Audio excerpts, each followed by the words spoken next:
Bom dia, boa tarde, boa noite, pessoal. Sejam bem-vindos ao canal QAB. Na aula anterior, a gente foi aqui até as circunferências, a gente chegou nas circunferências relativas, só que eu acho melhor deixar isso para o futuro, porque circunferências relativas vai ser bom na parte de óptica. Então, por enquanto, não é necessário a gente ir para essa parte. Logo, vamos pular para triângulos e pontos notáveis. Então, a aula de hoje a gente vai falar sobre triângulos. Vamos lá, vamos começar com a regra dos triângulos e as suas classificações. Primeiro, precisamos do nosso querido e confiável, mas não tão bem feito por mim, pente.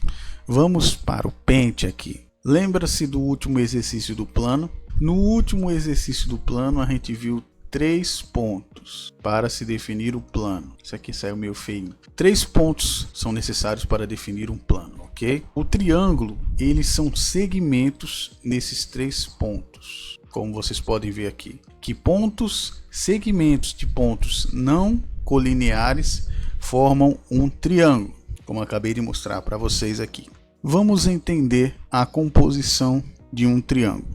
A gente vai ter aqui esses pontos que eu vou deixar aqui com a bolinha. Essa parte aí que eu botei a bolinha são as vértices, que são as pontas. Então ele tem 3 vértices. Mais alguma coisa importante do ângulo? É claro. Ele tem 3 ângulos. 3 ângulos e 3 vértices.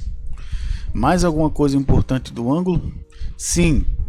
A última coisa, ele tem 3 lados. 1, 2, 3. Então esse é o último dado da composição de um triângulo. Ele tem 3 ângulos, 3 vértices e 3 lados.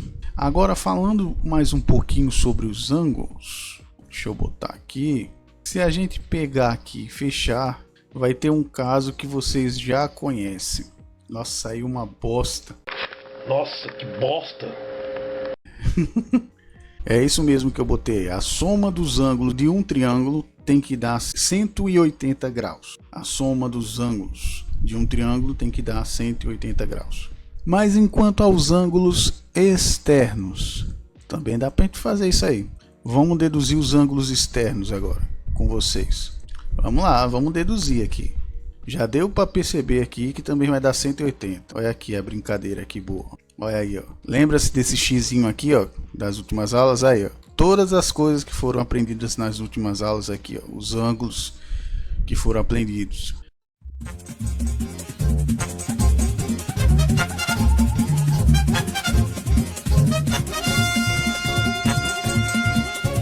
Então aqui também temos 180.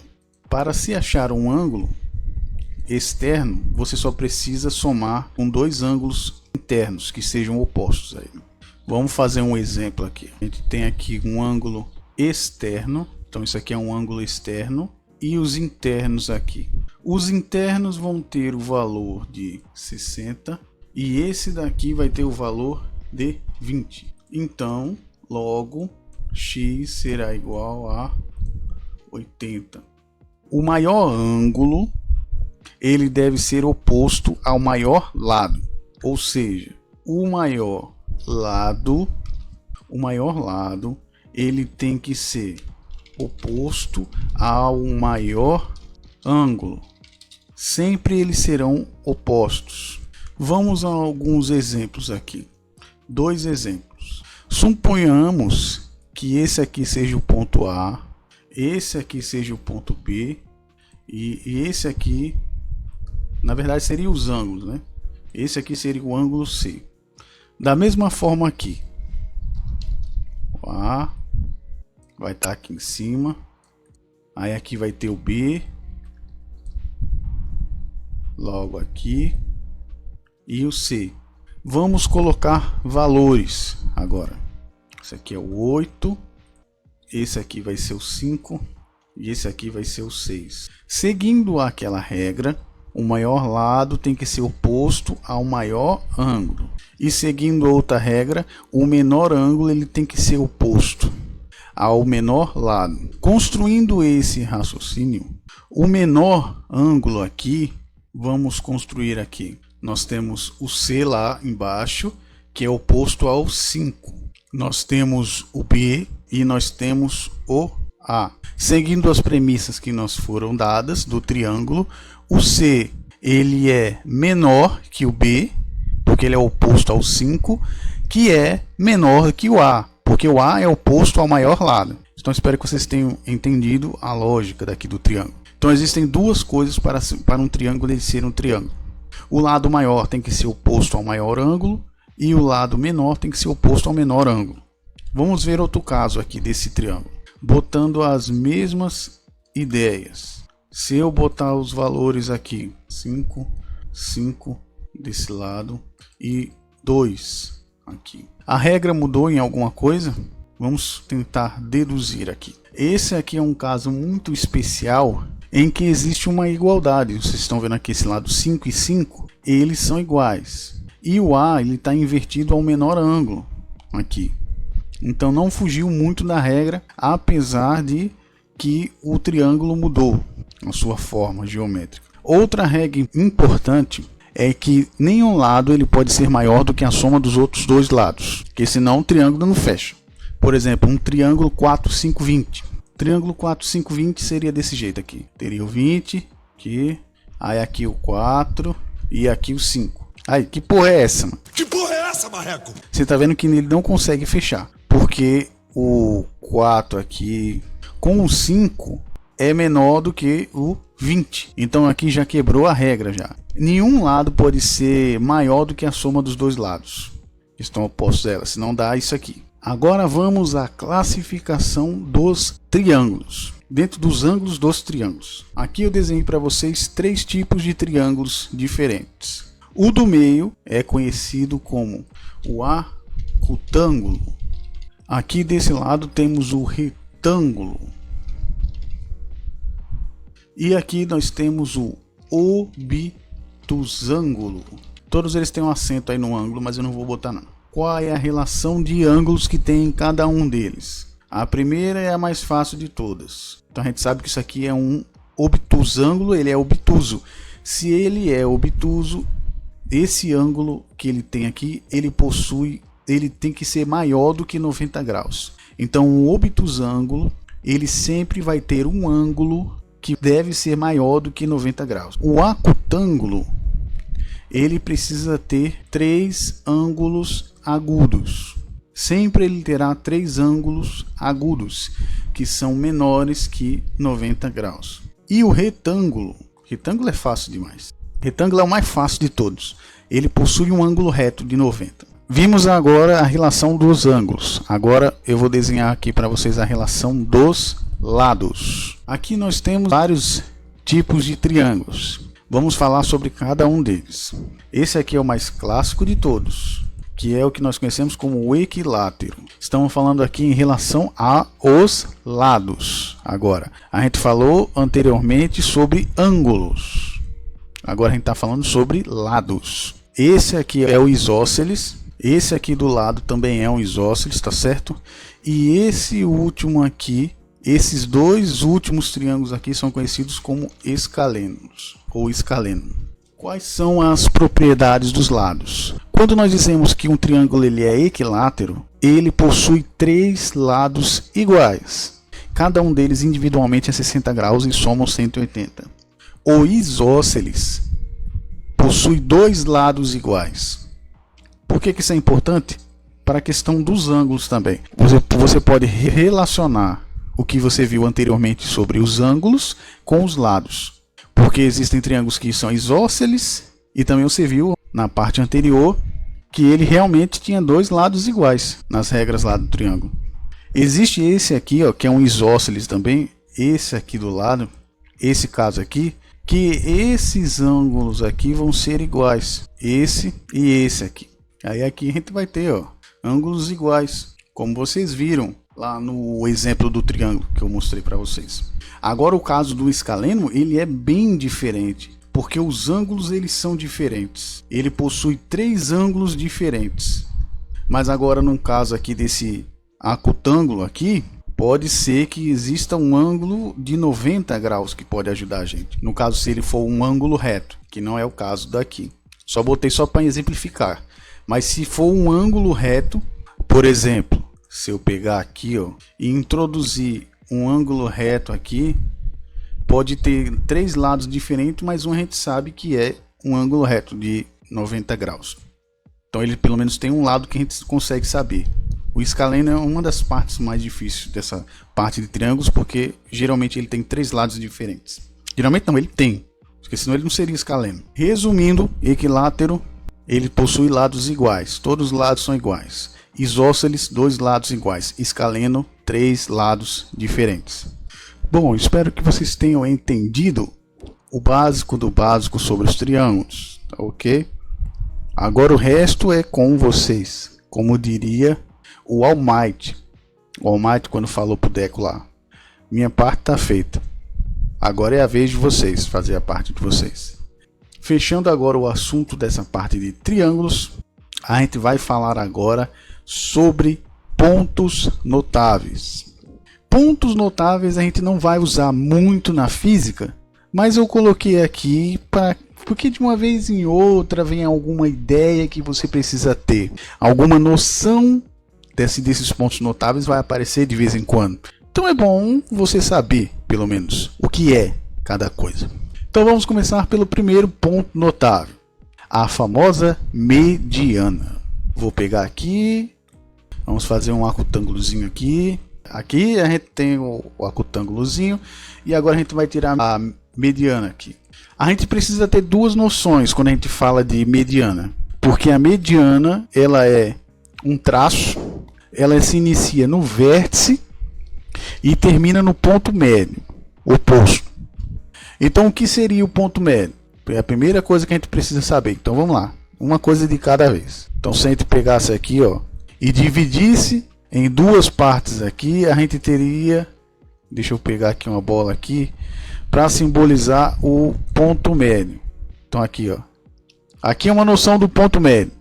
Agora a gente vai para a mediana. Então a ideia da mediana é um traço que pega um vértice e se liga até o ponto médio. Aqui, ó. Nesse caso aí, essa é a mediana. Então esse é o primeiro ponto notável, a mediana. Lembre-se, a ideia da mediana, ela sai de um vértice, que é de uma ponta, e vai até o ponto médio do lado oposto. E aqui eu mostrei para vocês o que é o médio. O ponto médio é você faz o corte da metade, é como se fosse a metade da metade. Aí no caso, o que seria importante a gente saber sobre essas medianas? Vamos lá, vamos continuar fazendo as medianas. Todos os vértices aqui, ó. Vai ter uma mediana aqui e tem um vértice saindo daqui. Aqui, ó. Eu acho que vocês notaram que tem um centro aqui. Deixa eu tirar essa bola aqui, já que vocês já entenderam mais ou menos o que é o ponto médio. Pronto, fechou aqui. Botar essa daqui aqui. Então vocês notaram que elas se encontram? Dentro do centro onde elas se encontram, aqui bem no meio, existe uma coisa chamada de... Não dá para ver direito aqui em cima, deixa eu botar para cá. Baricentro, é isso daí mesmo. É o quê? No meio, onde se encontram todas essas medianas aí, existe uma coisa chamada de baricentro. Baricentro é o segundo ponto notável de um triângulo, que é a interseção das medianas. É a ideia do baricentro.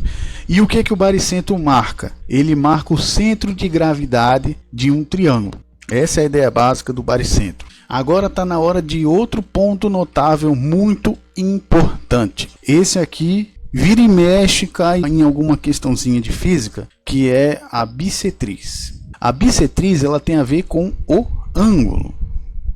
Então já vou marcar aqui o ângulo. A bissetriz ela divide o ângulo ao meio, divide o ângulo em 2. A ideia básica dela é essa daqui. Você divide o ângulo em 2 partes. Essa é a ideia da bissetriz. Então aqui a gente está falando de ângulos. A gente não está falando de vértices. Existe outra coisa também que é interessante da bissetriz, que também é muito usado no desenho técnico, que tem como você formar pontos equidistantes. O que é porra de ponto equidistante? É um ponto que corta o meio certinho, por exemplo, dessa reta aqui, ó. Então esse ponto aqui, ó, a bissetriz, ela vai ser o ponto mais distante entre duas retas. Então entre essa parte aqui, então entre essa parte aqui e entre essa parte aqui, o ponto mais distante das duas, tanto essa quanto essa, vai ser a bissetriz, que é a ideia de equidistante, um ponto equidistante dos dois lados. Agora, levando em conta o que foi dito anteriormente, o triângulo ele tem exatamente 3 ângulos, certo? E se a gente dividir esses 3 ângulos, o que acontece? Se a gente fizer isso, dividir os 3 ângulos por bissetrizes, a gente vai ter o chamado incentro. O incentro ele é o ponto de interseção das bissetrizes num triângulo. Agora vamos às curiosidades das propriedades do incentro. O incentro ele é o ponto equidistante do triângulo. Então a gente pode fazer uma bola aqui no centro. E essa bola vai ter 3 ângulos de 90 graus. É porque o desenho tá feio pra cacete.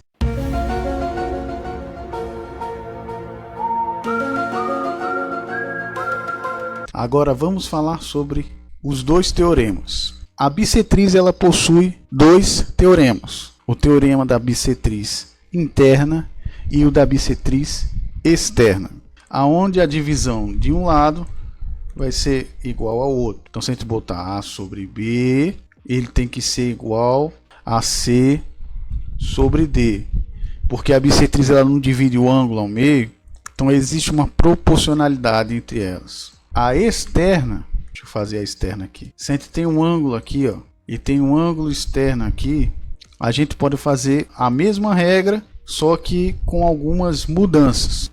Que aqui no caso a gente vai puxar aqui, ainda continua a mesma regra. A sobre B tem que ser igual a C sobre D. Só que o C ele vai estar aqui e o D vai estar aqui. E no caso tudo isso aqui vai ser o B e essa parte aqui vai ser o A. Como isso aqui é meio complicado de ver, é melhor fazer via exemplos. A gente tem um ângulo aqui que a gente não conhece. Pronto, acabei de montar o exemplo. Então nesse exemplo aqui a gente tem um ângulo que a gente não conhece e ele é externo e está como X. A gente tem um lado que a gente não conhece, que está como Y, e a gente tem lados conhecidos, 12, 4 e 8. Agora vamos aplicar a teoria da bissetriz aqui. A gente vai pegar aqui.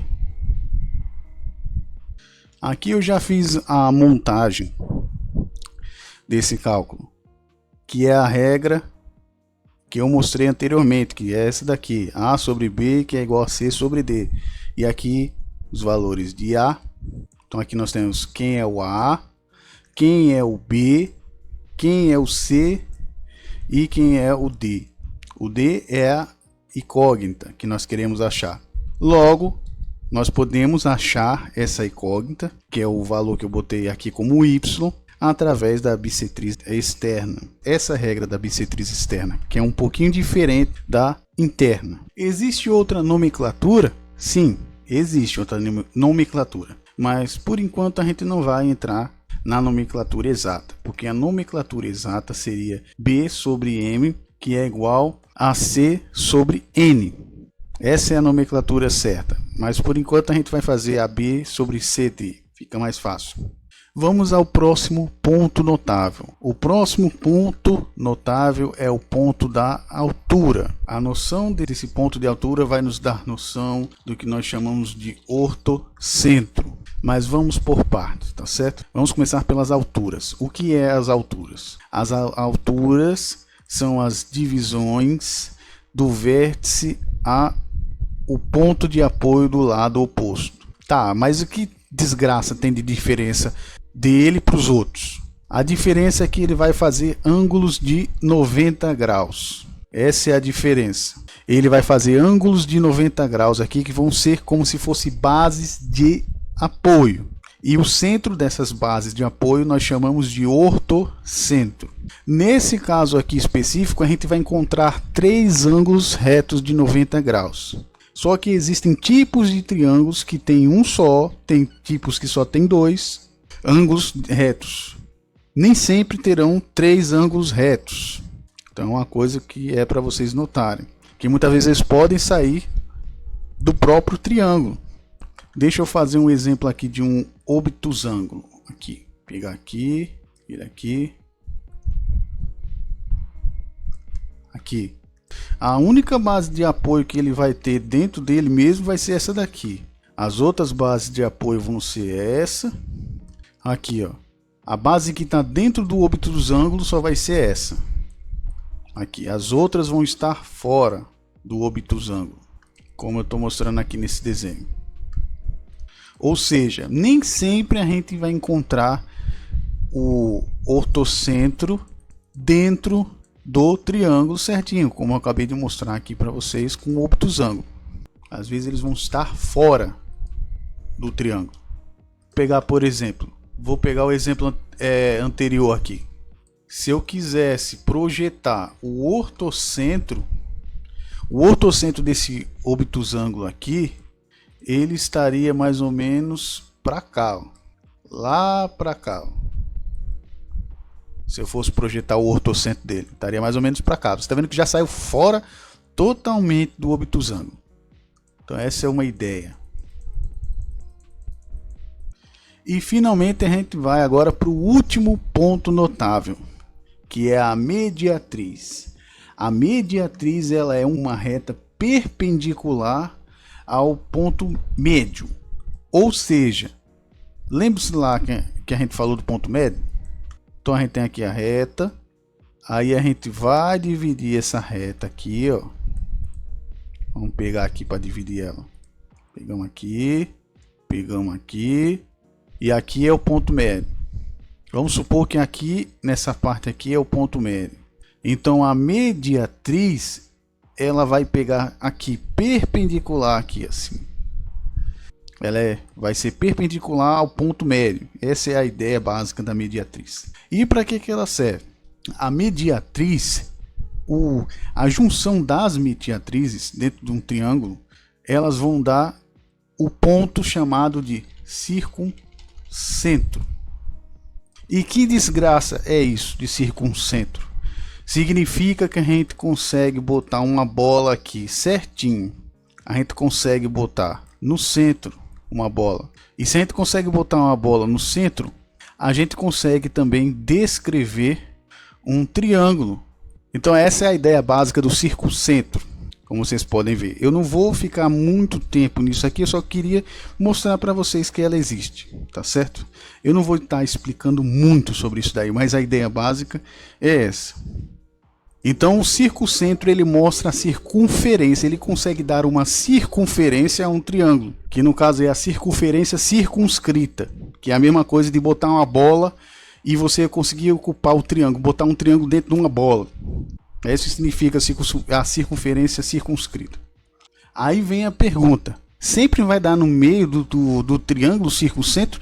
Nem sempre, tá ok?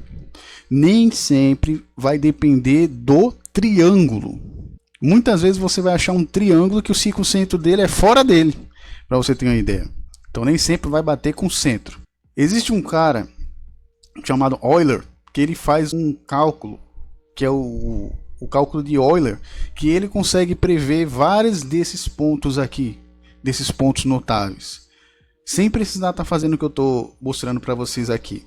Só seguindo essa fórmula de Euler, a gente consegue ver onde vai estar a maioria desses pontos notáveis aí. Tá certo? Mas isso por enquanto não é importante, por isso que eu não vou me ater mais a essas partes, tá certo? Só estou botando aqui só para vocês terem uma sacada de como funciona. Porque quem sabe se eu precisar desenvolver alguma coisa aqui, já tem o pontapé.